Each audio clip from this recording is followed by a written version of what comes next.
François Trépanier qui vous souhaite la bienvenue à une autre émission de La Vitrine. Belle émission encore cette semaine. En deuxième partie d'émission, on reçoit la personnalité d'affaires de l'année du dernier gala de la Chambre de commerce et de l'industrie du Haut-Richelieu, Julie Grégoire de Bouvreuil. Mais en première partie, on rentre dans quelque chose de très festif, les théâtres d'été. Qui n'aime pas aller s'installer au théâtre? Et on a la chance ici dans la région d'avoir le théâtre de Rougemont qui va recevoir 2 productions cet été. Pour en parler, le producteur et comédien Jean-Bernard Hébert est avec nous. Jean-Bernard, bienvenue au studio. Salut François, ça me fait plaisir d'être avec toi. Merci. Belle programmation cet été. On en parlait un peu hors d'onde. C'est 2 pièces. Le Placard qui est de retour et Cougar qui peut, qui va prendre l'affiche tout de suite après. Comment est venue l'idée, Jean-Bernard, d'amener 2 pièces en programmation cette année? Bien, dans un premier temps, je dois te dire qu'il y a 2 ans, on avait créé le Placard au Théâtre de Rougemont. Le succès était tel que, finalement, il fallait... La demande débordait les cadres, littéralement.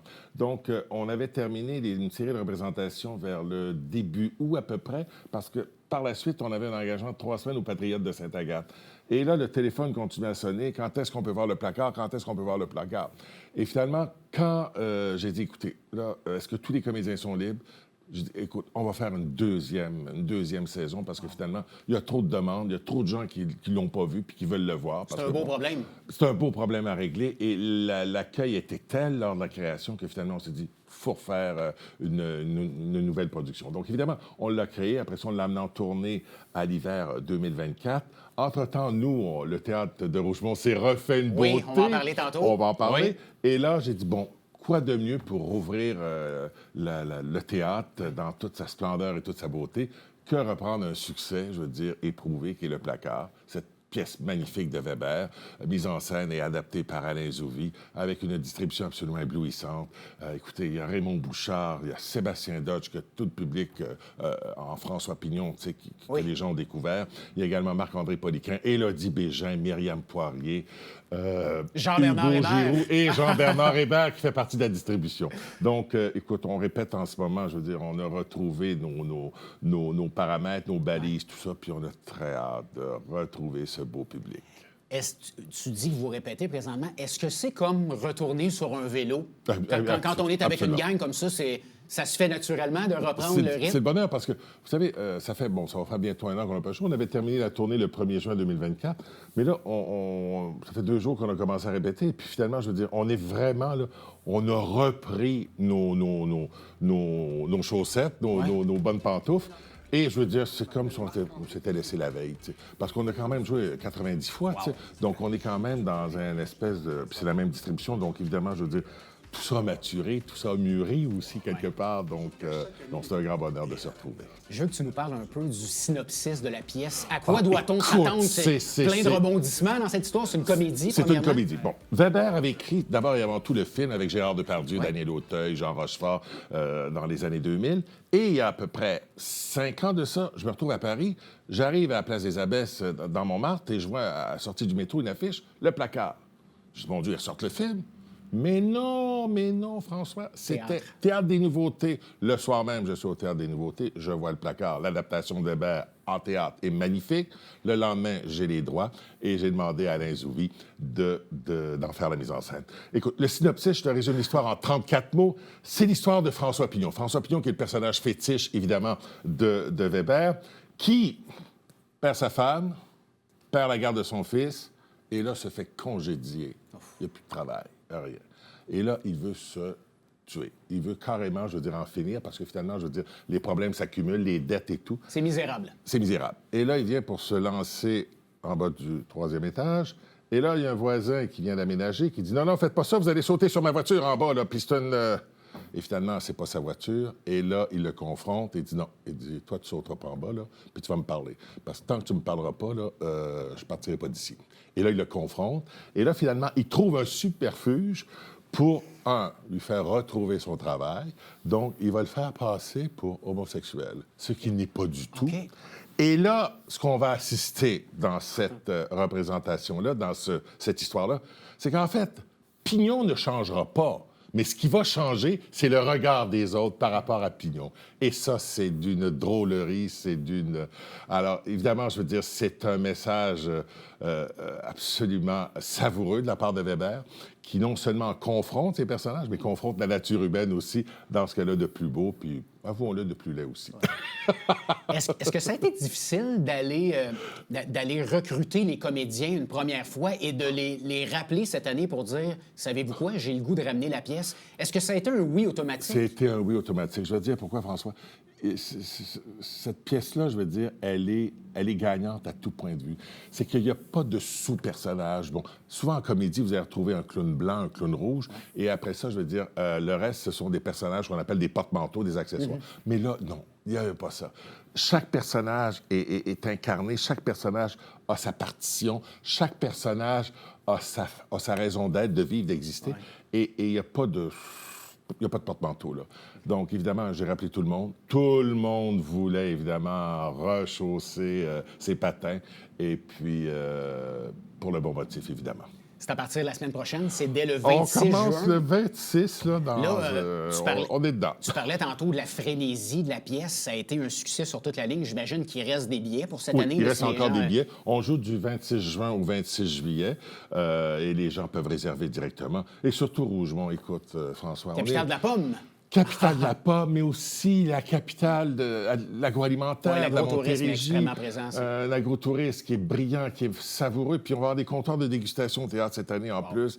On pense entre autres aux merveilleux produits de Michel Jaudoin.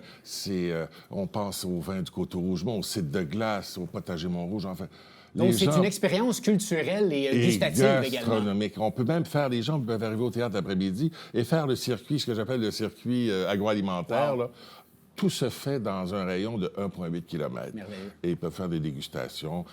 Madame peut aller chercher les produits pendant que monsieur va aller jouer au golf. Mais je veux dire, tout est là. Et évidemment, il y a des soupers. Oui, c'est ça, il y a des soupers spectacles encore cette année. Exactement. On a une belle variété de produits. Je veux dire, juste à côté, les Jardins d'Émilie font une table d'hôtes absolument extraordinaire. Donc, puis il y a d'autres places aussi où les gens peuvent manger, à Marieville, à Richelieu, à Saint-Césaire. Donc, c'est un coin à découvrir, vous savez. Je veux dire. Et le théâtre est situé dans un endroit... Vous avez la montagne en face de vous, je veux dire, si vous retrouvez à la campagne, là, c'est un pur bonheur. Vous aviez pas assez de faire une pièce de théâtre cette année, donc on s'est dit, à partir du 1er août, on va en faire une autre qui s'appelle Cougar qui peut. Là, je vais te dire, François, ce qui se passe, c'est qu'en fait, j'ai mes grandes amies, Carmen Sylvestre et Marie-Josée Longchamp, qui sont des amies de longue date, qui sont arrivées, qui avaient un projet avec Stéphane Frigelbous, qui est producteur. Ils m'ont dit, écoute, Jean-Bernard, voici cette pièce, Cougar qui peut. On veut la faire, on veut la jouer, on veut l'amener en tournée. Qu'est-ce qu'on fait? Et là, j'ai dit, bon, si je reprends le placard un mois, il va me rester un mois, parce que nous, après, là, le placard s'en va à Cowansville. Donc là, j'avais le théâtre était libre pendant un mois. Venez-vous-en chez nous. Donc là, c'est la deuxième fois qu'on fait ça. Donc, on invite une production, déjà clé en main, là, à venir s'installer pendant un mois et demi chez nous. Donc, tout le monde a accepté. Donc, ça va être une fête, Cougar qui peut. Mais là, on tombe dans tout à fait autre chose. Moi, je me dis toujours, Cougar qui peut, là, vous vous installez confortablement dans votre fauteuil et vous mettez votre cerveau en mode de réceptivité et vous laissez aller dans cette comédie qui n'a absolument... c'est le contraire du placard, en fait. Le placard, on rit puis on réfléchit, tandis que Cougar qui peut, là, c'est une rigolade du début à la fin. Ce sont deux sœurs que tout oppose, évidemment, et qui sont à la recherche de sensations fortes, n'est-ce pas? Et j'en dis pas plus, parce que c'est c'est une intrigue qui est bien ficelée. Il n'y a aucune faille dans la pièce aussi. C'est un bon boulevard, mais c'est du bon théâtre d'été. Ce que j'appelle, t'as du bon théâtre d'été, plutôt, bon, évidemment, on en a connu, là, du mauvais théâtre d'été, là, on nommera personne, mais je veux dire, les deux pièces cet été, là, on est vraiment dans un bel univers. C'est vraiment là, un boulevard là, sans faille, sans faiblesse, une très belle structure, une très belle écriture aussi, une très belle plume, et distribution exceptionnelle aussi. Fabien Dupuis à la mise en scène, qui en est à ses débuts, mais qui est doué, qui va en faire. Puis je suis content que les gens découvrent ce grand talent. Il y a évidemment mes deux comédiennes principales qui sont Carmen Sylvestre et Marie-Josée Longchamp. Il y a aussi Paul Dion, un comédien de la région, qui vient de l'Acadie. Il y a également Kevin Lefebvre. Il y a également Yann Rompré. Et il devait y avoir P.L. Cloutier qui... Oui, bon, est-ce qu'il a été remplacé? Oui, PL? il a été Problème remplacé de santé, par problème de malheureusement, santé, malheureusement, pour P.L. qui doit subir une intervention chirurgicale. Et finalement, c'était trop... Donc, c'est Alexandre Lheureux qui le remplace. Okay. Et tout ça va commencer dès le 1er août jusqu'au 6 septembre. C'est un rendez-vous aussi. Et il y a possibilité, si les gens prennent les 2 spectacles, il y a des rabais substantiels aussi.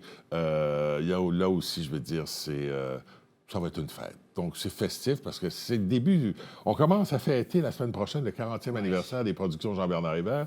Donc, évidemment, ça va faire 40 ans cette année là, que j'avais fondé la compagnie en 1985 et ça va se poursuivre jusqu'en janvier prochain. Les gens vont avoir la chance de découvrir 2 pièces de théâtre extraordinaires et de découvrir, Jean-Bernard, également un théâtre de Rougemont renouvelé un petit peu. Exactement. Le théâtre s'est fait refaire une beauté. Il y en avait besoin. Je vais vous dire que les fauteuils, là, commençaient à avoir du vécu pas mal. Je pense que c'était des fauteuils qui avaient déjà du vécu, qui avaient été installés là il y a 25 ans. Donc, évidemment, là, ça commençait à être un peu vieillot. Donc, j'ai eu la chance d'avoir de nouveaux fauteuils. D'ailleurs, on est en campagne de financement en ce moment. Là. Si les gens veulent acheter un fauteuil à leur nom, ils peuvent communiquer avec nous, puis on va leur donner. Il y aura un fauteuil identifié à leur nom. Donc, ça, c'est extraordinaire. Le lobby s'est refait une beauté aussi. Tout l'extérieur aussi, je veux dire, très bel aménagement paysager.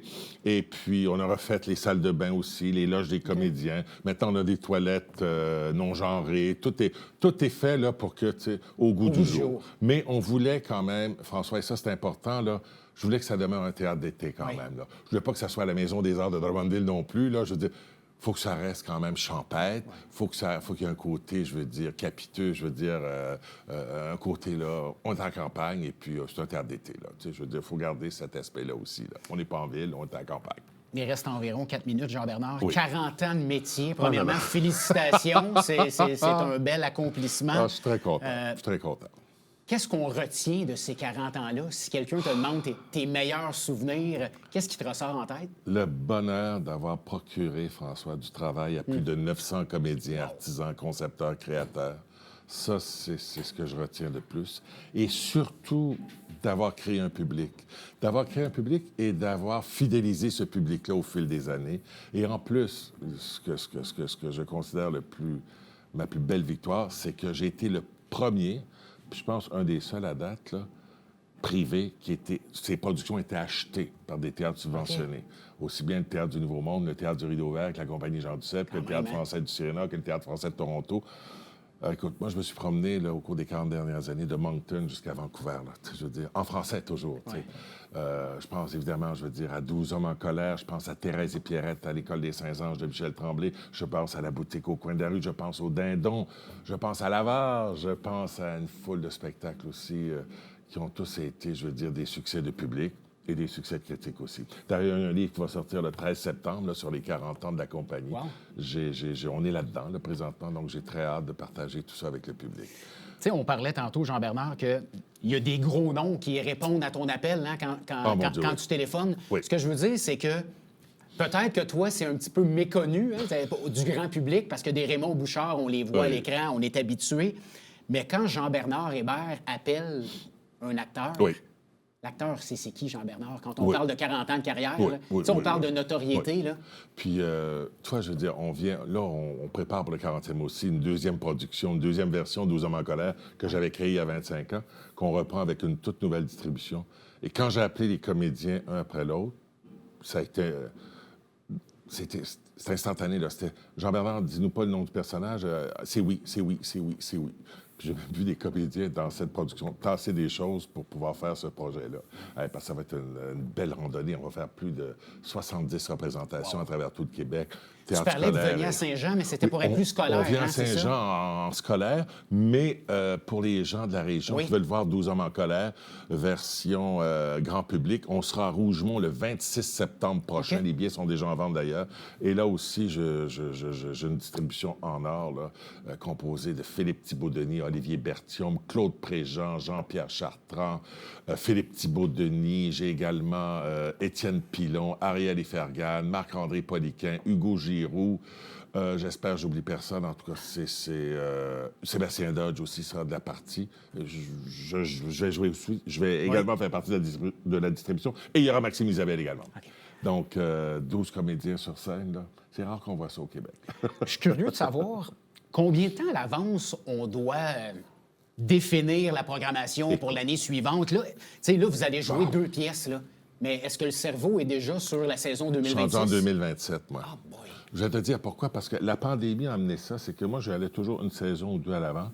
Mais là, maintenant, comme il y a eu beaucoup de spectacles de reportés en tournée, les plages horaires sont devenues de plus en plus difficiles. Et ça devient un casse-tête pour les diffuseurs de balancer une saison. Donc, il faut arriver très... Moi, ma pièce de 2026 est déjà choisie. OK. Et ma distribution est déjà faite aussi. Et là, je suis en train de voir qui j'invite. Est-ce que je fais deux productions? J'en fais... Je suis là-dedans, là, présentement. On pourrait jaser encore pendant une trentaine de minutes, mais j'ai une autre question par rapport à ça. Tu sais, souvent, on a eu, puis on en a parlé, les théâtres d'été, des fois, c'était le théâtre d'été. Hein, tu comprends les préjugés que les gens pouvaient avoir. Oui. Mais comment se porte le théâtre d'été présentement? Je vais te dire, il y a 2 choses. Moi, quand j'ai commencé, il y a 40 ans, l'été, là, il y avait, je pense, 90 théâtres. Je les ai vus tous tomber les uns après les autres. Pourquoi? Il y avait une raison là-dessus. C'est qu'à un moment donné, moi, je ne veux pas me vanter, là, François, mais moi, je n'ai jamais pris le spectateur pour un déficient socioculturel. J'ai toujours donné de la qualité à mes spectateurs, et c'est pour ça qu'ils sont encore là aujourd'hui, et c'est pour ça qu'ils se sont fidélisés aussi au fil des années. Il y a eu d'autres théâtres, par contre, qui ont fait autre chose, et ça, je veux dire, c'est correct. Maintenant, si tu me demandes comment se porte le théâtre d'été aujourd'hui, je te dirais qu'il n'en reste pas beaucoup, mais ceux qui sont là se démarquent par 3 qualités essentielles. Tout le monde a trouvé son créneau. Bon, maintenant, l'été, tu as du théâtre musical, tu as de la comédie musicale, tu as de la comédie dramatique, romantique, tu as de la comédie de mœurs, puis tu as carrément de la comédie, là. Donc, chacun a trouvé sa niche, chacun a trouvé sa façon d'être, de vivre, d'exister, de créer aussi. Et c'est ça qui est merveilleux. C'est ça qui est merveilleux parce que finalement, je pense que ceux qui faisaient un petit peu de n'importe quoi, là, puis je veux pas... Je veux pas faire de jugement de valeur, là, se sont éliminés d'eux-mêmes. Ouais. Il y a eu comme une espèce d'élimination naturelle qui s'est faite. Puis ceux qui restent, pour me vanter, là, c'est que finalement, je veux dire, on a une clientèle qui s'est fidélisée, puis je pense qu'il faut donner aux spectateurs aussi un produit de qualité. Mais c'est sûr que, bon, à travers tout ça, l'industrie a changé beaucoup. Elle a dû s'ajuster parce que l'humour a envahi beaucoup le marché l'été. Parce que souvent, maintenant, vous allez trouver beaucoup d'humoristes qui vont envahir les centres culturels, entre autres du 450. Je pense au Théâtre Manuvie, je pense un petit peu, je veux dire, autour de Montréal. Là, je pense à Sainte-Thérèse, je pense, bon, et qui vont arriver en rodage. Et le fait d'arriver en rodage à ce moment-là fait en sorte que finalement, les billets sont moins chers, donc c'est plus tentant de payer 25 plutôt que 40. Oui. Donc, il y a tout ça en même temps, François, qui fait que des fois, tu dis Mais tant que je vais avoir la santé et tant que je vais avoir la passion, ben mon cher François, je vais continuer à présenter du beau puis du bon théâtre en été. Puis également tourner à travers tout le Québec. Donc, parce que c'est beau, le Québec. Ça va être un autre rendez-vous à la vitrine l'année prochaine? Ben, ça va être avec un grand plaisir, cher ami. Merci d'être passé en studio. On invite les gens pour les billets. C'est sur le site du Théâtre de Rougemont? Oui, sur le site du Théâtre de Rougemont. Les gens peuvent téléphoner directement au 1-888-666-3006, le numéro sans frais, ou encore 450-469-1006. Et c'est toujours Ginette qui est à la billetterie, ma sœur, depuis maintenant... elle travaille pour moi avec ça. Ben, ça fait 40 ans. On la salue. Alors, on invite les gens de la région à aller voir le placard et Cougar qui peut du côté du Théâtre de Rougemont. Merci, Jean-Bernard, de passer en studio. Ça me fait plaisir, François. Restez avec nous. Dans quelques instants, on reçoit la personnalité d'affaires de l'année du Gala de l'excellence de la Chambre de commerce, Mme Julie Grégoire. Restez là.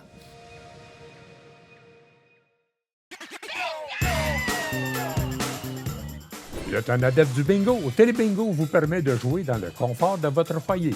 4 500 $ en prix à gagner. Et pour ce faire, vous devez vous procurer un livret comme celui-ci au coût de 9,50 $ chez l'un de nos détaillants, dont la liste apparaît sur notre site internet tvhr9.com. Donc, c'est un rendez-vous dimanche matin 9h30. Télébingo.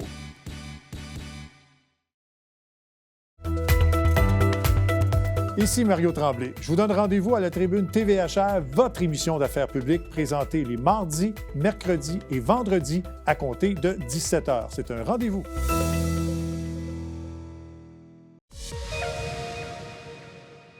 Nous sommes de retour à la vitrine et notre invité en deuxième partie a été élu personnalité d'affaires de l'année lors du 60e gala de la Chambre de commerce et de l'industrie du Haut-Richelieu. Elle est propriétaire d'un magasin qui n'a plus besoin de présentation, Bouvreuil Meubles. Julie Grégoire est avec nous. Bonjour. Salut Julie, Salut. bienvenue à l'émission. Merci de m'avoir invité. Bien, ça fait plaisir. Premièrement, félicitations pour cet honneur, Julie, personnalité d'affaires de l'année. Premièrement, est-ce qu'on s'en doutait? Pas vraiment. Un petit doute les derniers jours, parce que j'avais des amis que je ne m'attendais pas qui étaient assis à notre table. Mais finalement, quand je suis arrivée à la soirée puis que j'ai pas vu d'autres personnes que je connaissais, j'avais complètement décroché. Là. Non, je m'y attendais pas. Là. Grosse surprise. Qu'est-ce que ça représente pour toi de te faire honorer par la Chambre de commerce et d'industrie du Haut-Richelieu pour ta carrière? J'ai jamais fait ça dans ce but-là, mais là, ça m'a touchée. Honnêtement, ça m'a beaucoup touchée parce que être en affaires longtemps, la même équipe, je suis vraiment fière de l'équipe que j'ai. J'ai des employés qui sont là depuis toujours. Fait que, tu sais, on essaie de travailler fort pour bien satisfaire la clientèle. Puis, on est là depuis moi, je suis là depuis 93. Wow. Fait que j'ai commencé sur la rue Saint-Georges. On a déménagé le magasin. On l'a rénové en 2013. Fait que, on a toujours eu des projets, puis je suis contente que les gens reconnaissent qu'on est une place intéressante pour acheter des meubles dans la région. Là. Ouais. On est rendu presque tout seul là, dans notre type de créneau. Fait que je suis vraiment contente qu'on reconnaisse ça. Là. J'apprécie. Puis le local, pour moi, c'est dans mon ADN. Là. Ça fait plus de 10 ans que nos produits québécois sont étiquetés québécois. Fait que là, ce qui arrive les dernières années, bien, c'est encore plus... Ça me touche encore plus parce qu'on met en valeur les produits faits ici au Québec, aussi ceux qui sont faits au Canada. Fait que c'est un peu le fun. Là. C'est le fun. On est d'ailleurs assis sur des chaises qui viennent de chez Bouvreuil présentement, ouais, qui, soit dit en passant, sont très confortables. Là, Richard, il voulait... En tout cas, il m'a demandé des bancs, j'ai trouvé des bancs. On trouve des choses. On a toujours été là pour aider les... Ce que j'ai le plus de facilité à aider les organismes de la région, c'est quand ils me demandent quelque chose que je travaille. Donc, les meubles, pour moi, c'est facile de fournir un meuble. Quand un centre de femmes m'appelle, puis ils rentrent au magasin, puis ils cherchent des meubles, ça me fait plaisir de les aider. C'est mon créneau. Des fois, des sous, c'est pas toujours facile de donner ce qu'on... Fait que ça nous en permet d'en donner plus, surtout. T'sais. Comment cette aventure-là a commencé, Julie Bouvreuil, dans le monde du meuble et de la décoration? C'est arrivé comment, ça? C'est mon père, en 79, qui a parti le magasin avec un directeur qui était un directeur général et associé. Fait qu'eux autres, ils voulaient... Mon père vendait des voitures, puis ils voulaient quelque chose de gros. Fait qu'il y a des meubles, pourquoi pas. Fait qu'ils ont parti le magasin en 79. Puis, ben moi, j'y allais là comme petite fille, j'aimais ça. Donc, j'ai décidé d'étudier en design d'intérieur parce que c'était quelque chose ça m'intéressait. Je pense que le fait d'aller au magasin, ça m'aidait à connaître le produit. Puis, j'ai fini mon design. Finalement, j'ai travaillé un petit peu en design d'intérieur. Puis, j'aimais ça aussi, faire du design. Donc, j'avais pas l'intention de prendre la relève. Puis, bon, des circonstances qui ont fait que, hop, bien, finalement, je suis retournée à l'université d'administration. Puis là, j'étais prête à reprendre la relève. Puis, Michel, qui était là, vraiment, il était rendu là, lui aussi, il voulait quitter. Donc, le timing était parfait. Je me suis ramassée toute seule avec le magasin à 27 ans. Wow. Avec des vieux employés qui étaient là depuis longtemps, mais on a réussi à faire quelque chose. Un petit magasin, une petite échelle. Puis en 2001, bien là, on est passé beaucoup plus gros. Fait que ça nous a permis... Je pense que j'ai grandi avec le magasin aussi. Là. De devenir... tu disais que c'est ton père qui avait eu cette idée-là de prendre la relève, de devenir entrepreneur. Est-ce que c'est quelque chose que tu avais en toi, la fibre entrepreneuriale, ou c'était... Bien, c'est vraiment dans l'ADN de la famille, là, puis la vente surtout. Là. Moi, j'ai vu mon père vendre des voitures dans la cuisine chez nous, là, avec le téléphone qui parlait directement au concessionnaire. Là.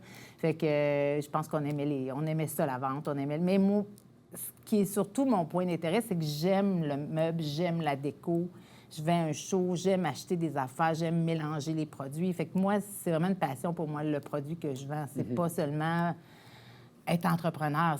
C'est que si vous me demandez si j'aime le meuble, je connais pas mal tout ce qui se fait dans l'industrie. C'est ça ma passion. Là. C'est vraiment le produit en tant que tel. Là. Le téléspectateur qui nous regarde présentement, qui n'a jamais mis les pieds chez Bouvreuil, qu'est-ce que c'est l'expérience Bouvreuil Meubles? Bien, l'expérience, c'est vraiment un magasin généraliste. Là, on vend autant le matelas, le fauteuil inclinable, les mobiliers de chambre, mobiliers de cuisine, tout ça. Mais c'est un magasin qui est assez bien décoré. Chaque section sa touche. Chaque literie est choisie pour aller avec le mobilier de chambre qui va avec le tableau. On essaie vraiment d'avoir un magasin très aménagé. Là. On aime que ce magasin soit beau. On passe notre temps à le replacer. C'est pas grave, c'est ça ça fait partie du plaisir. Puis l'équipe est est formidable pour ça. Parle-nous-en de ton équipe, justement. Tu dis que tu as des employés qui sont fidèles depuis des années. Ouais, On s'entend que sans une équipe, Julie Grégoire... Non, tout à fait. Là. Puis c'était le petit côté dommage. C'est sûr, s'il avait été à la soirée, je m'en serais rendu compte tout de suite que je gagnais le prix, mais j'aurais aimé qu'il soit là avec moi pour partager le moment. J'écoute mon livreur, Laurent Sénécal, qui est chez nous depuis 46 ans cette année. Lui, il fait vraiment partie des meubles, là, comme on dit. J'ai Patrick Touga, mon directeur, depuis 30 ans. Ma comptable depuis 24 ans. La réceptionniste, Guylaine, est là depuis 29 ans. J'ai Marie-Pierre depuis 18 ans. Wow. Les années, même mes livreurs sont là. Yannick depuis 11 ans, Julien 8 ans. Tout le monde est là depuis longtemps. Puis les nouveaux qui se joignent à nous, je pense qu'ils comprennent un peu la synergie qui se passe là. Fait que les derniers, ils ont en bas de 10 ans. Là. On parle, il y en a plusieurs. C'est vraiment des gens avec qui il y a une belle chimie dans l'équipe. Là. Puis quand les gens quittent, c'est généralement parce qu'ils ont un autre projet, tout ça, mais ceux qui veulent rester, tant mieux. Il faut que ce soit agréable puis qu'on ait du plaisir ensemble. Rapidement, il reste un petit peu plus d'une minute. Ton rôle présentement, oui, tu es la gestionnaire du magasin, mais tu parlais de ta passion pour la déco, pour les meubles.